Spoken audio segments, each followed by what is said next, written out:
Hello beautiful people, welcome to my channel. My name is Lenka and today it's Valentine's Day. So I wanted to tell you a personal story of mine about love.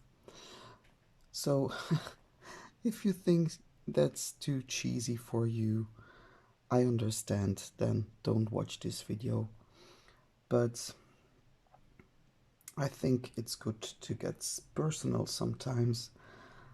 First, I want to mention the painting I'm working on right now is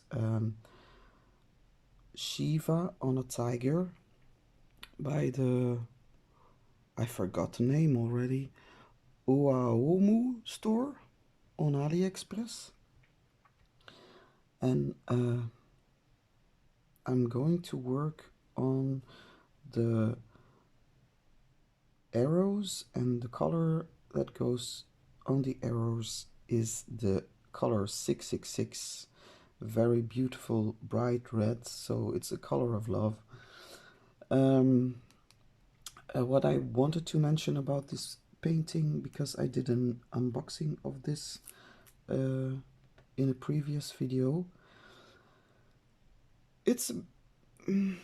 it's a beautiful painting, but I'm not too happy about the colors because I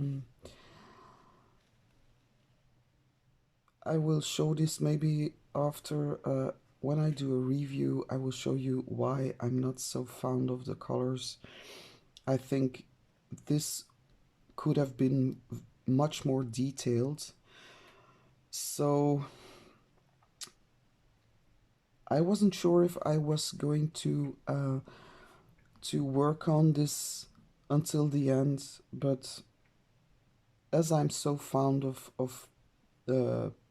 pictures of Shiva, I will give this a go until the end, and then maybe the result won't be too bad at all. So, about love. First of all, I want to say I hope that everybody can find a little bit of love today. Maybe love is not always love you have for a spouse, but I hope you have family and friends that you can get a little bit of love of them, or children if you have children. So my heart goes out to everyone today, but especially my hubby, of course. My hubby. I always say hobby, but yeah, it's it sounds a little bit like hobby. So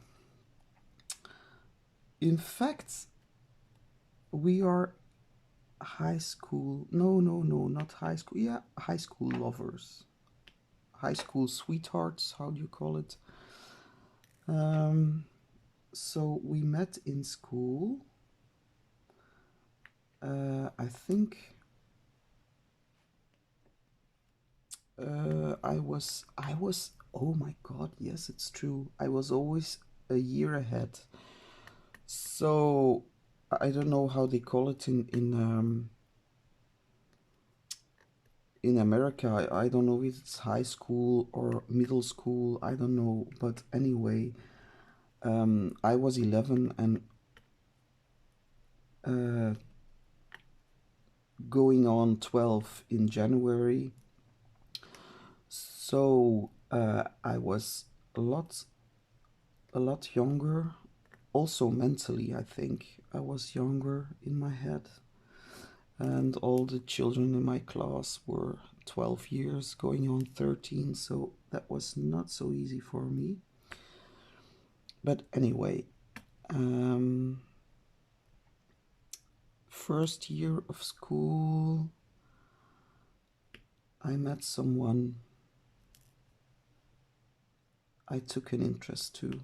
I don't know why, what it was, but I always look at the eyes and the hands, I think, and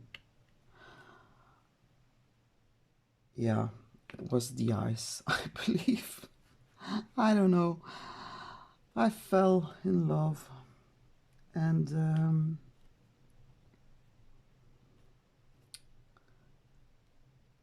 as I don't know if it was the first year. Yeah, it was the first year. He was in my class, and he was always in the back seats. And I don't know why, but they always put me in front in the classroom. Yeah, I know why, because I was always dreaming. So they wanted to keep an eye on me, I think. And so we didn't have much contact, but there was always something. He was always teasing me. So I think, yeah, teasing. And I was a ginger, not really red ginger, but I had like this more Venetian blonde hair. I don't know if you call it that, Venetian, but yeah, gingerish. And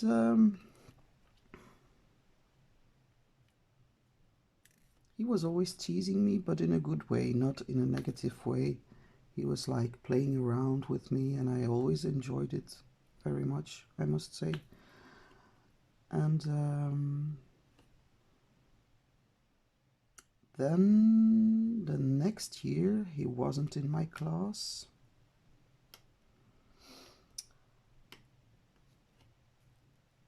So I don't think we had classes together, no. So next year he wasn't in my class. So yeah, I didn't have much contact with him then. And we went on a school trip for 10 days. And it was around that time that he had injured his knee, so he didn't go. So I was very sad about that. Really, I was like, oh no, he's not coming. I was like, oh. And then, so the first 2 years of school were in a different building.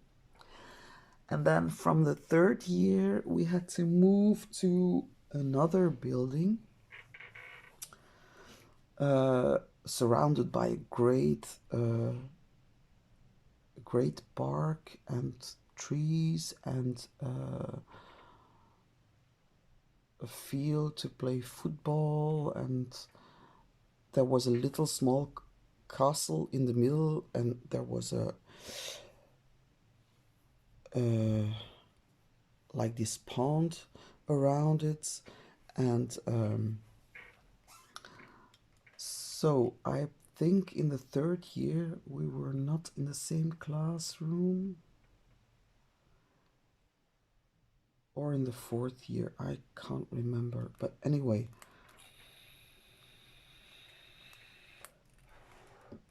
the 1 year that we were in the same classroom, I think I was 14 years old, and I was always in the front and he was always in the back. But it was strange. It was always like he was trying to get some attention by doing strange things, or making strange noises, or he would ask me, "Do you have a red pen?" And I said, "Oh, yeah, of course." I always lent my stuff to him, but of course he had them himself. But yeah, it was a way to keep in touch, I think. And then we had one class together, and it was like this IT class where we learned to work with computer. And every time it was always, I think it was on Friday, the last hour on Friday before the weekend. And we would always run to the first seats together.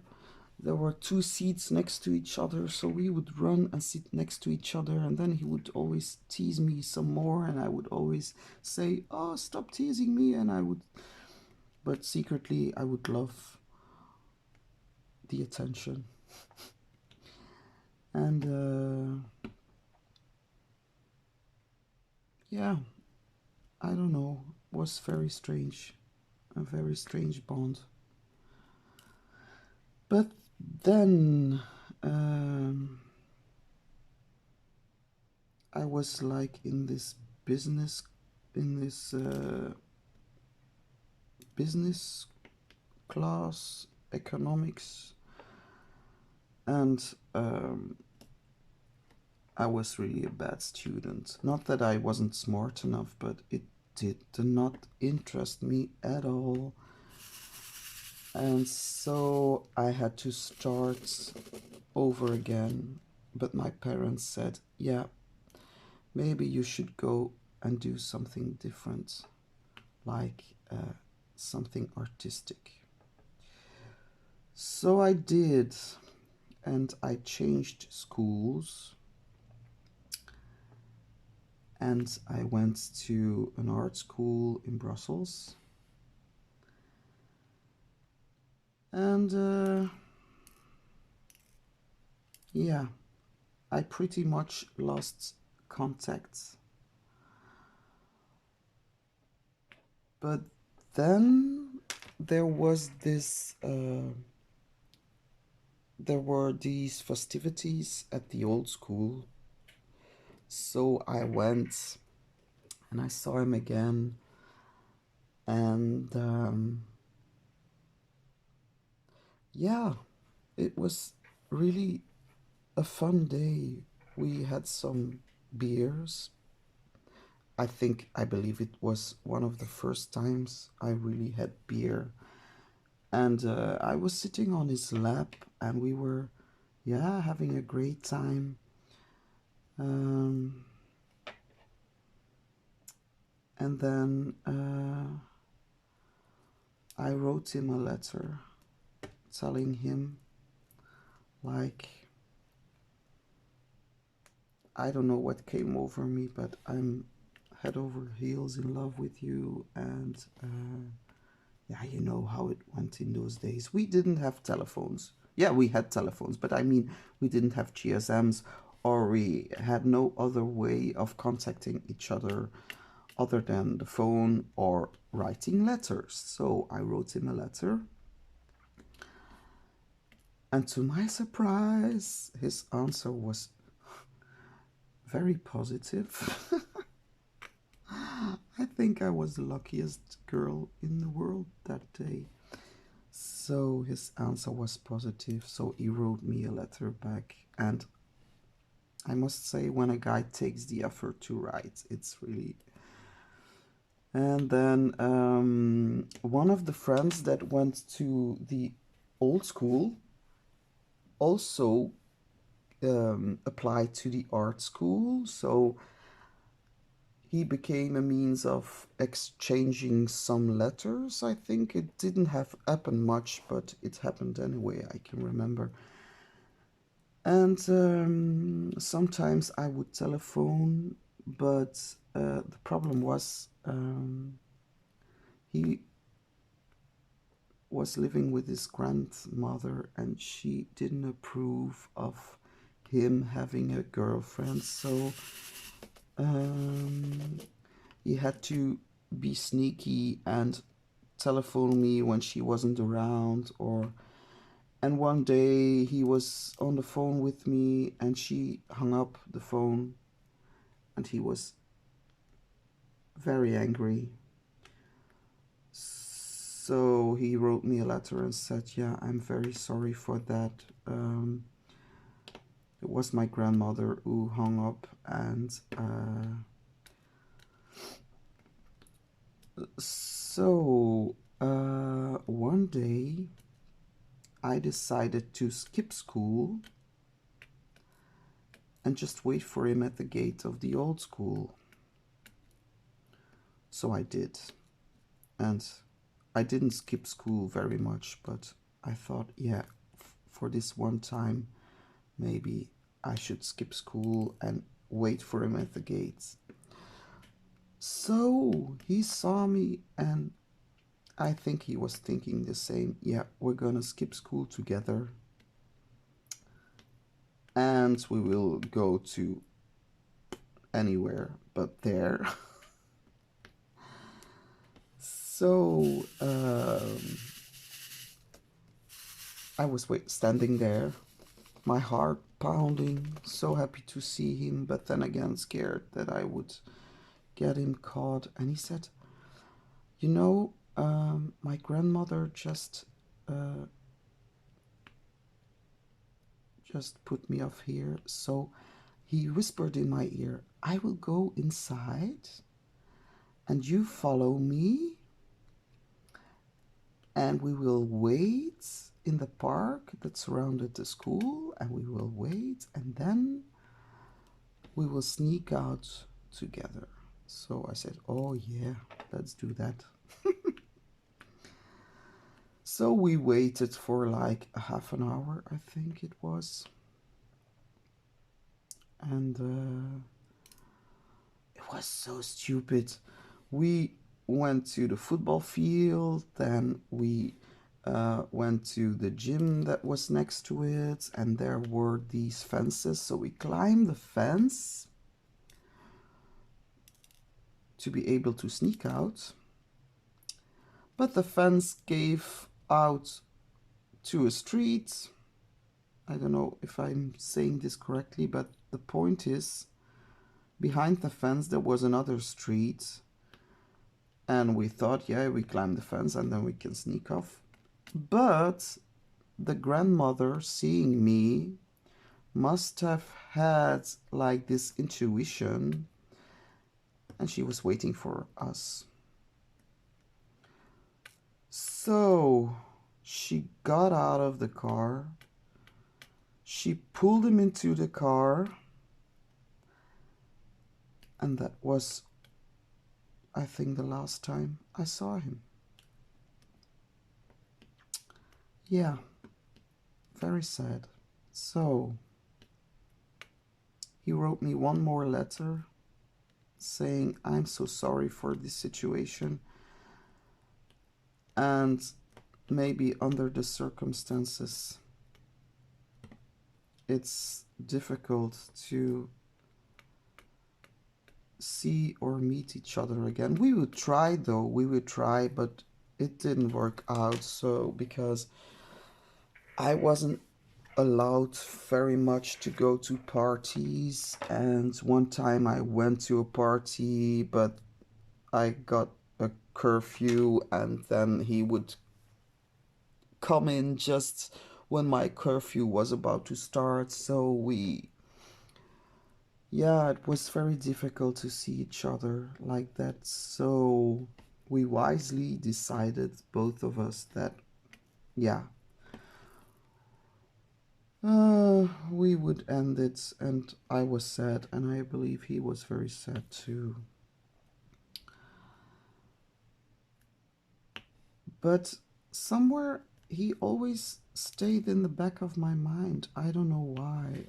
It was like I was his first kiss, he was my first kiss. So somewhere along the way, I was kept thinking about him.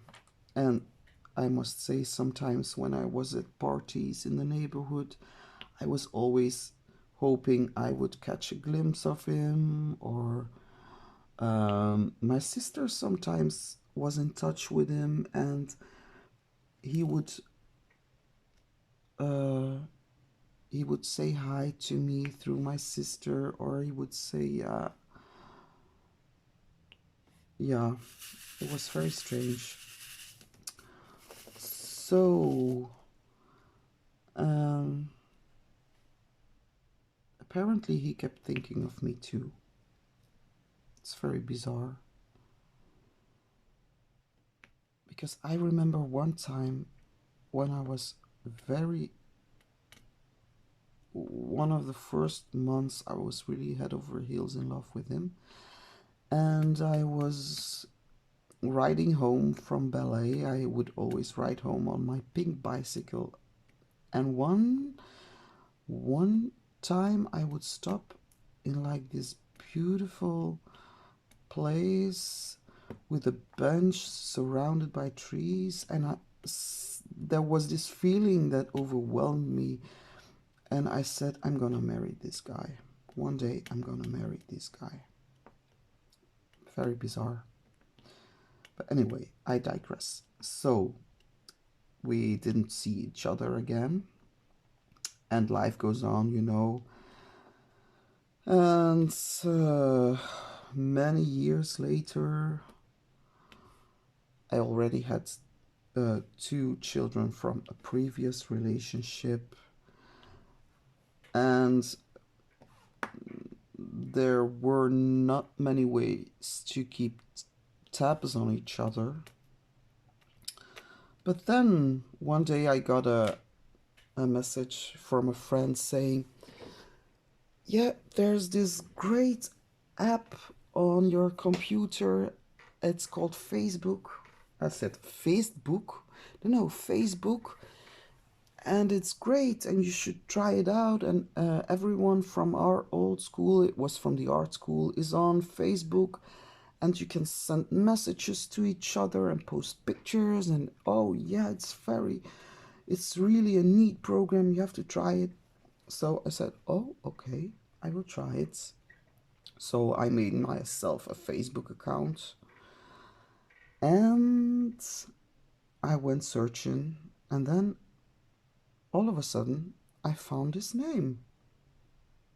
And I said, oh my God, there he is.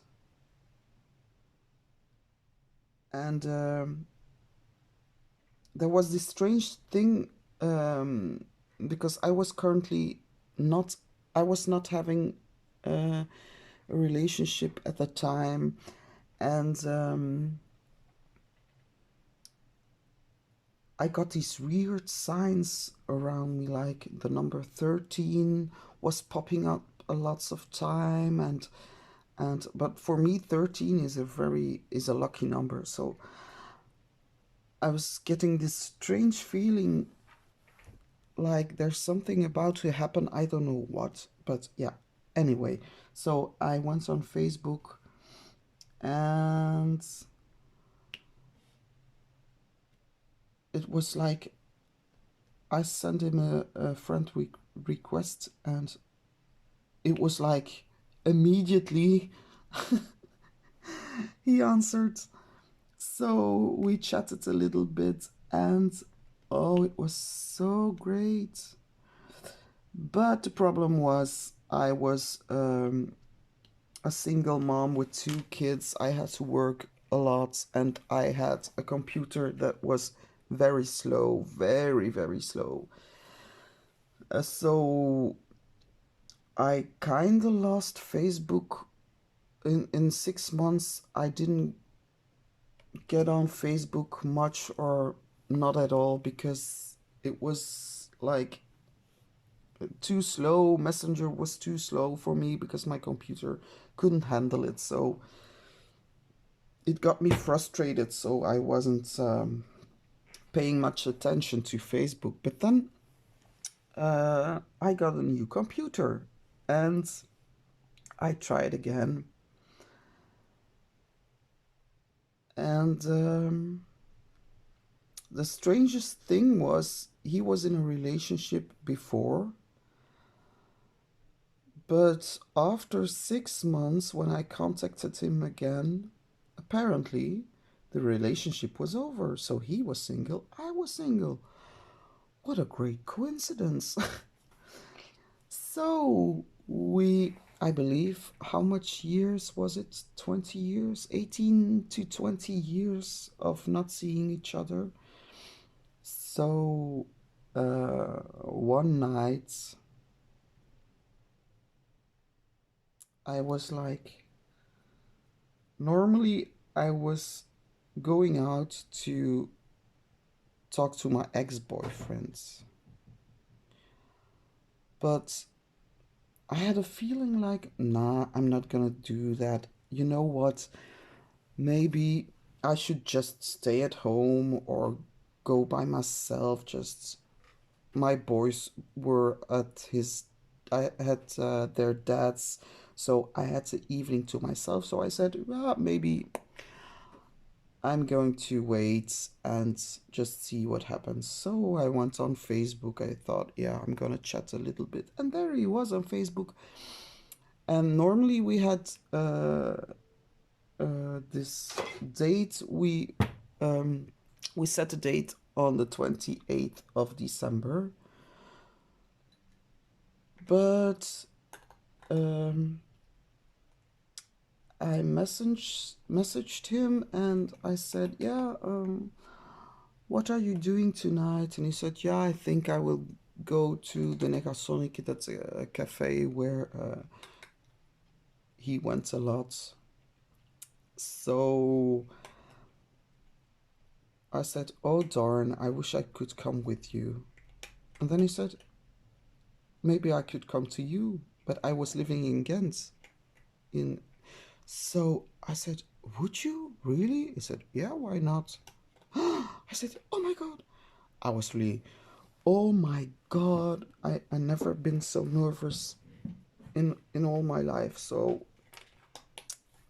I said, yeah, but I have to take a shower and I have to find something to wear. And I said, and I'm not going to wear high heels because it's very difficult to walk on. And he said, oh, never mind, I will wear mine. I said, ho, he's got a sense of humor. I really liked it. So I was really nervously waiting. Then the phone rings. He said, where are you? I'm in your street and I don't know where you are. And I said, wait, I will come outside. So he said, I ran out of the door and I gave him like this. I saw this guy with long curly hair and his eyes. That's the first thing I saw. I say, yeah, that's him. Those are the eyes. So I hugged him. I really hugged him and said, oh my god, I'm so happy to see you. So it's so strange. We went from cafe to cafe. We stayed up all night. And yeah, next morning, I think we were together. And now, 10 years later, we are still together. We have two beautiful children. We have four because I had two, but I mean, I have two kids with him, a boy and a girl, and the boy looks exactly like him. It's uncanny how my boy looks like him, and my girl, she looks like me. It's really strange. So we didn't wait long to have children. And to be honest, we only would have had one, but then my daughter, she came as a surprise. And now I think, yeah, she's like the cherry on my pie because I had three boys already, and having a girl, it's like something totally different. But that's my story of love. And you know, I think, I don't know if I believe in soulmates or not, but there are some people in your life you get this feeling about, and yeah, and I don't want to over romanticize because we have had our issues and our troubles, and he's a guy that knows how to push my buttons, and I think he can push all of them. He knows where they are, and we argue, but not that much. But we can have like these. It's more like a cat's playing. It's like wow, wow, and then it stops, and then. But I never stop loving him. It's like it's really. I feel this deep, deep love. Yeah, I cannot explain it. And sometimes I think, oh my God, I hate you. I hate you. I hate you. But yeah, I think that's the definition of a soulmate, I think. Yeah. So that was. I seem to have done this a little bit crooked because I was more thinking about what I was saying. As you can see, I'm using a multiplacer with squares. Some people find squares very how do you call it,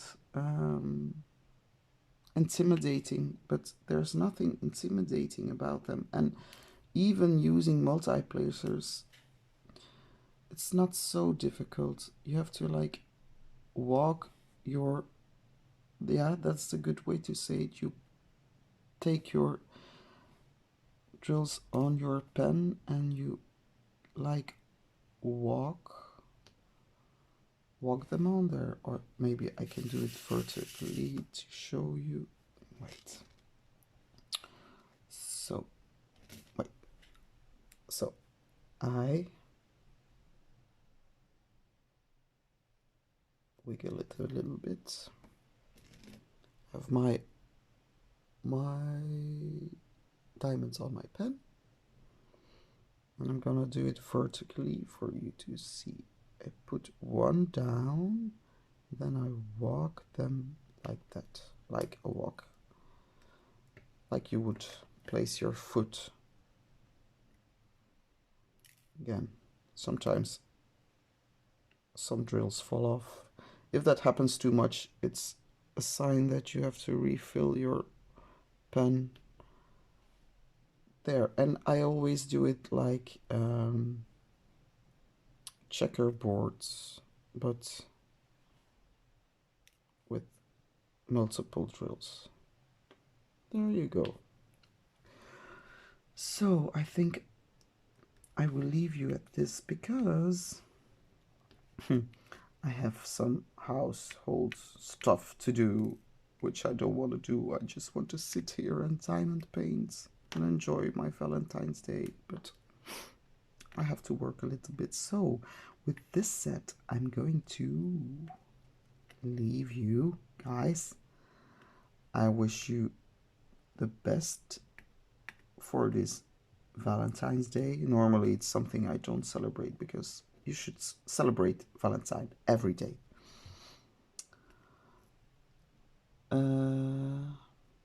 But yeah, I hope you have some love in your life and hope to catch you next time. Bye, beautiful people.